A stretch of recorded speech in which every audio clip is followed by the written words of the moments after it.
Good morning, students. Today, in English literature, we are going to start with our new poem, My Last Duchess by Robert Browning. As you all know, Robert Browning belongs to Victorian age और Victorian age के जो poets हैं उसमें Robert browning जो है उनका एक ख़ास जगह है। और पूरा जो हमने जब विक्टोरियन एज पे मैंने जो वीडियो बनाया था उस पर मैंने आपको पूरा करेक्टरिस्टिक ऑफ विक्टोरियन एज दिया था। उसमें हम डिटेल में विक्टोरियन एज पे और रॉबर्ट ब्राउनिंग पे बात कर चुके हैं। और यहाँ सिलेबस में 3rd ईयर पेपर फर्स्ट में आप लोगों की जो पोएम प्रिस्क्राइब्ड है उसका टाइटल है माय लास्ट डचेस। तो माय लास्ट डचेस ये जो पोएम है, although this poem is in a form of a monologue, और बेसिकली पूरी पोएम के अंदर फ्रा पेंडॉफ जो पेंटर है जिसने उसकी लास्ट डचेस की ड्यूक की जो वाइफ है, लास्ट डचेस क्यों कह रहा है बिकॉज उसकी जो डचेस है she is dead, she is not in this world now, and he is pointing towards the picture of the duchess hanging on the wall made by the painter Pra Pandolf, and he was a priest and a painter. So basically ये जो Duke है इसके बारे में आप देखिए कि वो ड्यूक जो है वो बड़ी शान से अपनी डचेस के बारे में बात कर रहा है। और वो कहता है कि इशारा कर रहा है उसको, पहले जो पेंटर है उसको दिखा रहा है इस पेंटर के बारे में। पेंटर के बारे में आपको पहले बाद में बताएगा, पहले वो दिखा रहा है अपनी वाइफ की पोर्ट्रेट दिखा रहा है जिसे पोएम ओपन होती है। और my last duchess opens up with a speaker asking a listener if you would please sit down and look at the portrait of his last duchess. ये जो लास्ट डचेस वर्ड जब use होता है तो भी हम रीडर्स जब इस लाइन को पढ़ते हैं तो उन्हें लगता है why this word last duchess is used, क्योंकि प्रेजेंट डचेस जो है वो उसके बारे में बात नहीं हो रही है, लास्ट डचेस की बात हो रही है। प्रेजेंटली उसने जिससे शादी की है उसकी पेंटिंग नहीं है बल्कि वो लास्ट डचेस की पेंटिंग है। तो फिर हम ये सोच में पड़ जाते हैं कि वो लास्ट डचेस की बात क्यों कर रहा है, वो डचेस कहाँ गई, क्या हुआ उसका, उसके बारे में वो नहीं बात कर रहा है। वो ये भी नहीं कह रहा है कि वो मर चुकी है, वो ये भी नहीं कह रहा है कि वो कहीं चली गई है लाइक दैट। तो सीधा सिंपली वो पेंटिंग दिखाते हैं, पेंटिंग की तरफ इशारा करता है और उससे कहता है कि यहाँ बैठ जाओ और बैठकर इस पेंटिंग को देखो, है ना। और पेंटिंग के ऊपर एक कर्टेन डला हुआ है और उस कर्टेन को हटाने का काम भी कौन कर रहा है, द ड्यूक हिमसेल्फ। उसको किसी पे विश्वास नहीं है, किसी को उसने ये काम नहीं दिया है, कोई और ये काम नहीं करेगा क्योंकि वो इतना कैप्रिशियस है ना, इतना शक्की है कि वो खुद ये काम करना चाहता है। और वो ही simply he draws the curtain, he reveals that picture, और वो जब पिक्चर आपको दिखाई देती है तो उससे मालूम चल जाता है कि वो कितना ही सस्पिशियस टेम्परामेंट का बंदा है, टेम्परामेंट का ड्यूक है। तो उसे reader can immediately sense that the duke is controlling. The most important thing is that he is not comfortable with others to deal with that, इसलिए उसने ये सब कुछ अपने हाथ में ले रखा है। The question that still remains unanswered is why is this his last duchess, है ना। ये दिमाग में स्टार्टिंग में जब पोएम स्टार्ट होती है तब भी हमारे दिमाग में आता है why this title my last duchess, and he is pointing towards the picture but he has not revealed the fact why his duchess is not there, he has not made it clear. So Duke describes the look on the Duchess' face and that she had a joyous look, earnest glance. फिर उसके बाद that was not her husband's presence only called that spot of joy Duchess' cheek. So although it's a monologue, only talking work is done by जो बात कर रहा है, जो सुना रहा है, जो बता रहा है, वो सब कुछ ड्यूक कर रहा है. But at times by his answer, अब वो जो आंसर देता है, क्या आंसर देता है आपसे कि this was a joyous look and earnest glance. फिर वो कहता है ये जो डचेस की चीक में ये जो स्पॉट आया है, स्पॉट की बात वो उसके डिम्पल की बात कर रहा है. वो डिम्पल जो उसके गालों पे पड़ रहा है और एज़ इट इज़ उस पिक्चर में दिखाई दे रहा है. मतलब पेंटर ने उस पिक्चर को इस तरह से पोर्ट्रे किया है कि बिल्कुल लाइफ लाइक लग रही है. और उस टाइम में जब आप जैसे कोई आपकी पेंटिंग कर रहा है और आपको कोई अच्छा सा कॉम्प्लीमेंट देता है और आप उस पर मुस्कुराते हो और मुस्कुराने से आपके गाल पर जो गड्ढा पड़ रहा है उस स्पॉट की वो बात कर रहा है. तो वो ये कह रहा है, उसको क्लियर कर रहा है, ऑन लुकर को क्लियर कर रहा है कि ये जो स्पॉट है ये उसके डचेस की चीक पर आया, इसलिए नहीं आया कि उसके हस्बैंड वहाँ खड़ा है, बल्कि इसलिए आया होगा कि किसी ने उसके बारे में कोई अच्छी बात would also bring to her face. He does not answer that question but the fact that he notes this give a little bit of insight into why he was the only one who was allowed to open the curtain. है ना, हमें ये समझ में आ जाता है. उसने ये क्लियर नहीं करा है, कुछ भी क्लियर नहीं करा है कि वो स्माइल क्यों आया है. बट क्योंकि जो हस्बैंड है उसको इस बात से प्रॉब्लम है कि उसकी जो वाइफ है वो अपनी स्माइल, उसकी स्माइल सिर्फ उसके हस्बैंड के लिए नहीं है. शी स्माइल्स टू एवरीवन, जिससे मिलती है, जिससे बात करती है, सबको थैंक्स बोलती है, सबको स्माइल करती है. सो ये चीज़ें उसको बिल्कुल भी बेरेबल नहीं थी और शायद इसीलिए और भी बहुत से कारणों से शायद उसने अपनी वाइफ को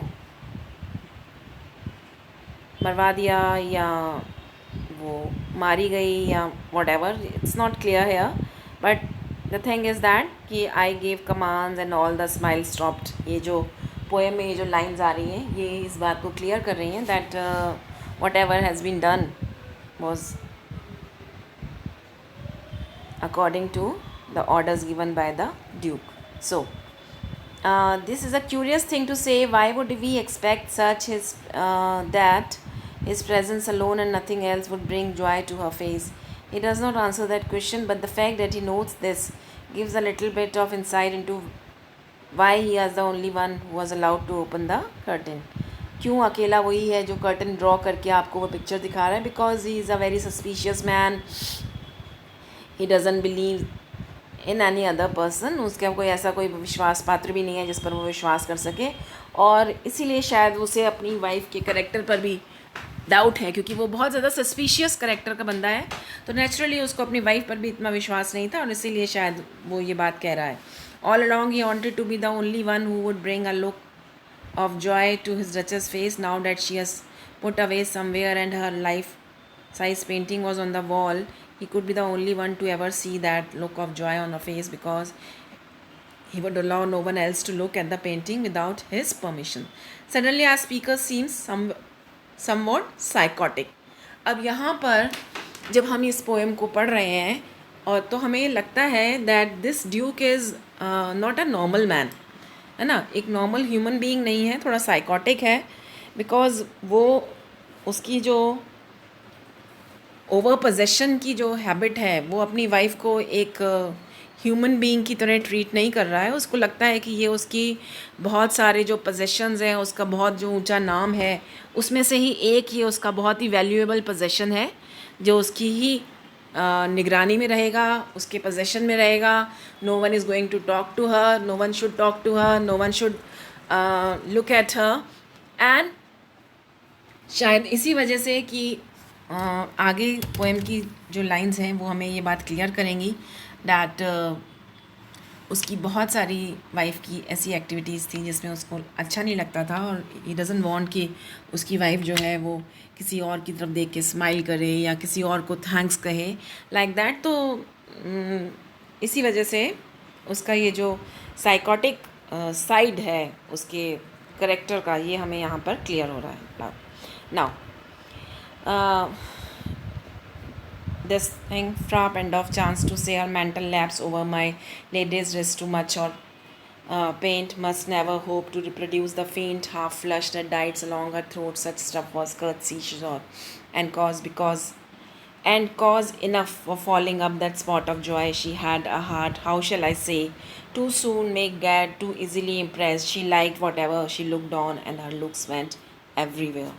So ये उसकी प्रॉब्लम है, क्योंकि यहाँ पर वो ड्यूक जो है वो रिमेंबर करके बता रहा है कि कैसे फ्रैप रेंडॉफ ने वो पेंटिंग बनाई और कैसे उसके फेस पर वो जॉय, स्पॉट ऑफ जॉय आया। वो जिसको देखती थी, जिससे मिलती थी, उसी को देखकर मुस्कुराती थी, हर चीज़ के लिए थैंक्स बोलती थी और हर तरफ देखकर मुस्कुराती थी लाइक दैट। तो ये उसकी वाइफ की जो कॉमन कर्टसी है, उस कॉमन कर्टसी को भी वो पसंद नहीं करता है। The duke accuses of having a heart that was too soon made glad and too easily impressed. तो वह उसको ये अच्छा नहीं लग रहा है कि वो चारों तरफ देख रही है, सब चीज़ों को अप्रिशिएट करती है, सब चीज़ों के लिए थैंक्स बोलती है, ये भी उसके लिए अनबियरेबल है। वो उसके लिए उसको अपनी वाइफ को एक्यूज़ कर रहा है। And what he wants to say is that he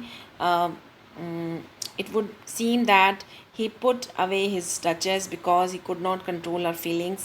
He wanted to be the only one to bring her joy and make her blush. ये उसकी ओवर पोजेशन को शो कर रहा है, क्योंकि उसे लगता है कि ये जो स्माइल है ये सिर्फ उसकी है और उसके लिए ही है, इसलिए वो उसने अपनी वाइफ को कहीं और डिस्प्लेस कर दिया है। And now you can see her only in the form of a picture hanging on this wall. Okay, sir, it was all one, my favor at her breast, the drooping of the daylight in the west, the bow of cherries some officious fool broke in the orchard for her, the white mule she rode with round the terrace, all and each would draw from her alike the approving speech. Blush at least, she thanked men good, and a semicolon. He is sarcastic about it. Ah, ठीक है, but thanked somehow, I know not how, as if she ranked my gift of a 900 years old name with anybody's gift, would stoop to blame this sort of trifling. So this makes the thing clear कितना high headed है। उसे लग रहा है कि उसका जो 900 years old name उसने अपनी वाइफ को दिया है। Why? Because she is the duchess of this duke. And he says कि वो किसी की भी गिफ्ट को मेरे गिफ्ट्स के साथ कैसे मिला सकती है, वैसे ही कैसे स्टूप कर सकती है, वुड स्टूप टू ब्लेम। और अपनी वाइफ को ये कहना कि आप ऐसा नहीं करोगे या ऐसा करोगे या आपको ऐसा नहीं करना चाहिए, all these activities are like stooping, है ना। आप झुक रहे हो, आप किसी को बता रहे हो कि भाई हमें आप में ये चेंजेस चाहिए, तो उसके लिए भी आपको थोड़ा स्टूप करना पड़ रहा है, झुकना पड़ रहा है। And is not ready for that even. So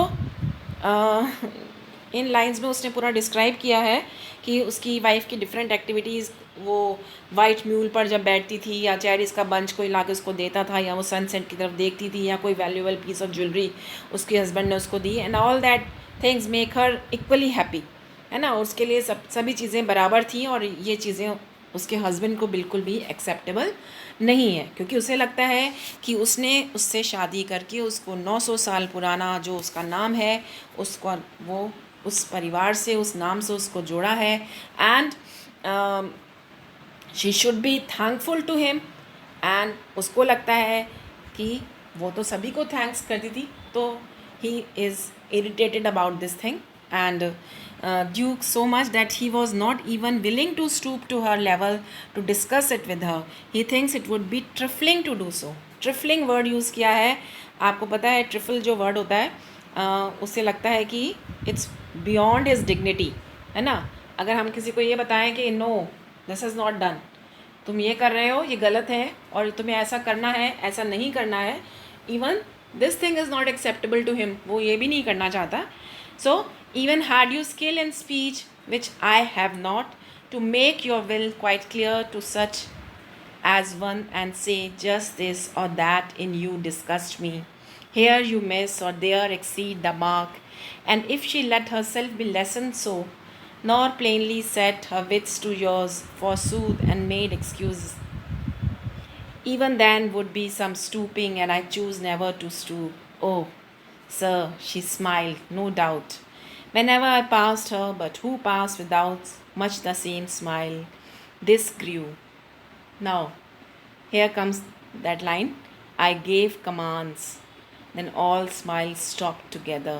There she stands, as if alive. Will it please you rise? We will meet.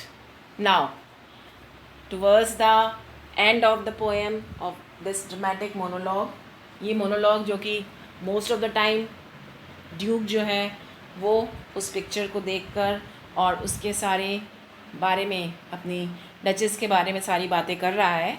और यहाँ वो बताता है कि किस तरह से उसकी जो स्माइल्स थी जब वो बहुत ज़्यादा बढ़ गई, और उसे ये मंजूर नहीं था कि वो अपनी वाइफ को ये बताता that all these things are lacking in you, और you should change yourself, and I don't approve of this attitude of yours. तो ये तो उसने उसके लिए बताना बहुत मुश्किल था, उसको ये कहना बहुत मुश्किल था. So what he did is he gave commands and all smiles stopped together, and now she is standing, this portrait is standing, and this portrait seems as if she is alive, है ना. उस portrait को देख के आपको लगता है कि वो जैसे जीवित है, मुस्कुरा रही है, और वो जैसे दिखा रहा है, उसको कह रहा है कि आप थोड़ा सा उठेंगे, हम आगे चलेंगे, आगे बात करेंगे, लाइक दैट. तो यहाँ पर what he wants to say is that Duke seems happier with the painting of her because he can control who gets to look at the joy in her face. The Duke then invites his listener to return downstairs with him, है ना. अब वो जो जिसको भी वो ये बातें बता रहा है, उस लिसनर से वो कहता है कि अब आप उठिए और मेरे साथ नीचे चलिए, and we have to meet someone, like that. So the company below then, I repeat the count, your master is known. Magnificence is ample warrant that no just pretence of mine for dowry will be disallowed, though his fair daughter's self, as I avowed at starting, is my object. Nay, we will go together down, sir. Notice Neptune, though taming a seahorse, thought a rarity which Claus of Innsbruck cast in bronze for me. So, in these lines हमें उसका जो Duke का character है वो उसका और deep revelation हमारे सामने आ रहा है. We come to know that this man is over controlling, over possessive, और जब उसकी वाइफ जो कि एक ह्यूमन बीइंग थी वो उसको अपने हिसाब से नहीं चला पाया, तो what he did is he just made a disappear, है ना. और उसको अब उसे बहुत खुशी है इस बात की कि वो उसकी पिक्चर के फॉर्म में अब वहाँ है, और उस पिक्चर को का कर्टन ड्रॉ करना, खोलना, उसकी स्माइल्स को दिखाना, उन स्माइल्स को दूसरों के साथ शेयर करना, it's all in his control. वो चाहेगा उसी को दिखाएगा, उसी के बारे में उनसे बात करेगा. Now this man is messenger from the other Duke who has come with the proposal of her daughter being married to this duke, and this messenger is being told about this last duchess and all that. So while coming down the stairs, वो कह रहा है कि तुम्हारा जो count है, तुम्हारा master है, उसकी मैग्निफिशेंस के बारे में बहुत अच्छे से जानता हूँ, है ना, लाइक दैट. तो यहाँ पर वो कहता है कि क्योंकि वो काउंट का सर्वेंट है जो यहाँ आया है ड्यूक और काउंट की डॉटर की मैरिज के लिए, तो नेचुरली वो कहता है कि तुम्हारा जो काउंट है उसकी जो डॉटर है वो ही मेरा ऑब्जेक्ट है. ऑल्दो मेरा मोटिव तो यही है कि मैं उससे शादी करना चाहता हूँ, वो फेयर डॉटर, बट साथ ही साथ वो ये भी क्लियर कर रहा है, वो अपनी जो नीड ऑफ डाउरी है उसको भी उसने इन लाइंस में क्लियर कर दिया है. और नीचे उतरते हुए वो ब्राउन्स के स्टैचू को की तरफ पॉइंट आउट करता है। वो जो स्टैचू, जो नेपच्यून गॉड का स्टैचू दिखाया गया है, जिसमें वो सी गॉड, सी हॉर्स को टेम करते हुए दिखाए गए हैं। तो जो नेपच्यून का ये जो ब्रॉन्ज़ का स्टैचू है, नेपच्यून सी गॉड, जो कि वास्तव में he is the god of the sea, ये सिम्बलाइज़ करता है ड्यूक को। सी हॉर्स जो है वो सिम्बलाइज़ करता है, symbolises any duchess he would acquire. यानी ड्यूक जो है वो तो नेपच्यून, गॉड नेपच्यून है, यानी सी के गॉड हैं ड्यूक हिमसेल्फ। और जो सी हॉर्स जिसके ऊपर वो बैठा हुआ है, जिसको वो कंट्रोल कर रहा है, जिसको, जो उसके नीचे है, वो सिंबल है डचेस का। जो भी जिस डचेस को भी वो लाएगा, ही विल ट्रीट हर, उसको अपना एक टेम एनिमल बना के वो रखना चाहता है, उसको ऐसे टेम करना चाहता है। और अगर वो टेम नहीं होगी तो what will happen, she will be killed, like that. So the duke views himself as a god, and he wishes to tame his wife to do whatever he wishes her to do, and even to feel whatever he wishes her to feel. So he won't tell कि what you should do and what you should not do. मतलब उसे खुद ही feel करना है wife को, और अगर ऐसा नहीं होता है then he will clear her. He will just dismiss her and get someone else. This man is clearly demented and controlling, and the speaker in My Last Duchess reveals Browning's idea of his fellow men. उस as के जो लोग हैं, या उस as का जो main है, उनकी जो व्यूज़ हैं, उसको भी रिफ्लेक्ट कर रहा है। और ख़ासकर ब्राउनिंग ने ये जो पोर्ट्रेल किया है इस ड्यूक का, इंसबर्ग का, जो क्लॉज ऑफ इंसबर्ग का ये जो ड्यूक है, उसकी वो एक सस्पिशियस, एक ओवरपावरिंग, एक बहुत ज़्यादा हाई हेडेड और मीन जो ड्यूक है उसको पोर्ट्रे किया है। और अपनी बड़े गर्व के साथ वो अपने बारे में बात कर रहा है, अपने उस डिसीज़न के बारे में बात कर रहा है, बताने की कोशिश कर रहा है थ्रू दैट मैसेंजर। उस मैसेंजर को ये क्लियर करना चाहता है कि एग्जैक्टली उसे क्या क्या चाहिए अपनी न्यू वाइफ से। And he is very arrogant about that. उस चीज़ को लेके वो बहुत, उसे घमंड भी है और उसकी एरोगेंस भी शो हो रही है। And this comes to an end of this monologue. तो basically this poem, My Last Duchess, is a best example of dramatic monologue used by Robert Browning.